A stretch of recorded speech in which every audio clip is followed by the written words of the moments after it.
We had a good-sized group today, and even though this course was mostly flat, there was enough uphill in the beginning that flicked off a couple people. So I went back to get them, and I made up some real estate coming back in, but since this was about 20% to the ride, I wasn't going to be able to keep that pace up, so we started working together. Hey cycling community, this is Steve Grusis, the Cycling Greek. After we reconnected with everyone else at the first water stop, we spent some time there. And what's interesting is that when I was a younger Cycling Greek, I wanted to get in and out of the rest stops as fast as I could. And now that I'm AFib boy, I don't mind going on everyone else's time. Within limits, of course. Once we got going again, we started straight away on the only proper climb of the course. This was almost 3 kilometers, averaging an uneven 4.8% with sections going up to 10.2%. Because of this climb and the makeup of some of our group, we elected to regroup at the very top. Getting to the top was tough though. Some people started before us, and Cat 2 George was riding nice and even and strong to get up to them, and I was trying to get onto George's wheel, just so I could get a little bit of a break. I figured once I was there, then he can pull me up to the rest, and Juan was on my wheel. Another interesting thing that I noticed is that once my key race that I did a couple weeks ago, which featured climbing, was done, I was no longer interested in doing any climbing. A couple reasons for that. First, I put a lot of emphasis in my training leading into that race for climbing, and second, the district road race that I'm going to be doing next week and the district crits I'm going to be doing 2 weeks after that, all are flat. Jumping forward 30 seconds, I just couldn't stick to his wheel. Jumping forward another 30 seconds, I was passed by another Cat 2 that had joined us for this ride, Terrence. And still yet another 40 seconds after that, Juan had enough and thought he'd go after them himself.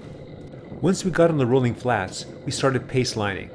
Basically, we'd go to the front and just immediately pull off. We kept this up for about 30 minutes until our next water stop. Our group consisted of a variety of pace line experience. Once those with less experience understood what was going on and the pattern, they quickly joined in.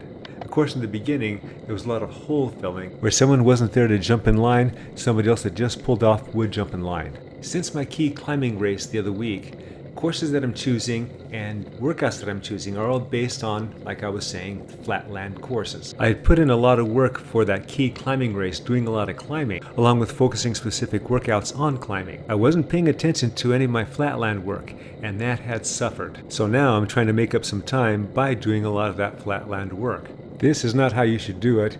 This is how it just happened to turn out for me. Part of the reason may be that I'm just being more careful because of my AFib situation.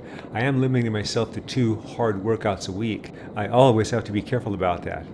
It also could be that I just need to design my workout schedule better. Whatever the case, this is my situation now.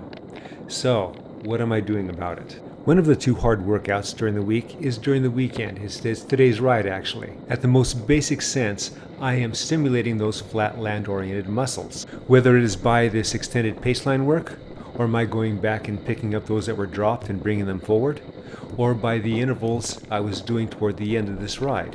When I talk about flatland muscles, all these muscles are in the legs. It's just the emphasis on which particular muscles that you're using at the time. So when I'm climbing, I'm using slightly different muscles. The emphasis is on slightly different muscles, and those muscles are getting worked. Where the flatland muscles, because of the angle I'm going uphill, are not being worked as much, or at all in some cases. So when you're solely focusing on climbing like I've been doing, and then you run into a situation that I did a little while back that you'll see in a past video, where all of a sudden I'm doing a crit and I'm having such a hard time. This is actually my last weekend group ride before my races. Next weekend is the district road race in San Bernardino, California, and then after that is going to be a circuit race, flat circuit race over in Copperopolis, and that's going to be kind of a circuit race / crit, only because the length of the races are 60 minutes, so I'm probably going to do a couple of races there. And then the weekend after that, that's going to be another district championship for the crits for the Masters over in Atwater, California. Okay, so that's my hard workout during the weekend. What about the hard workout midweek? My plan was to join this tough midweek ride put on by my teammate Terry, which I actually did that first week after that tough road race. The problem is that he only does the course as favorable to my current situation when the temperature is no more than 100 degrees. And since we've been having anywhere between 103 and 109, he's been then going up to do elevation work, and so, that's not what I need right now. So then I have to look at other choices. Now, one of those choices is doing intervals. And I can't do those outside because the temperatures, again, is going to be between 103 and 106 by the time, or 109 by the time I get out there. And if you try to do intervals in the heat, what's going to happen is it's going to help your heat adaptation, but it's not going to help your intervals. At least not like you want them to. So then the next choice is doing those intervals inside. While that's a viable option, that just totally sucks for me. So then I went to a third option, doing a Zwift crit. When I'm doing those Zwift crits, I'm doing the category Bs, and most everybody is stronger than me.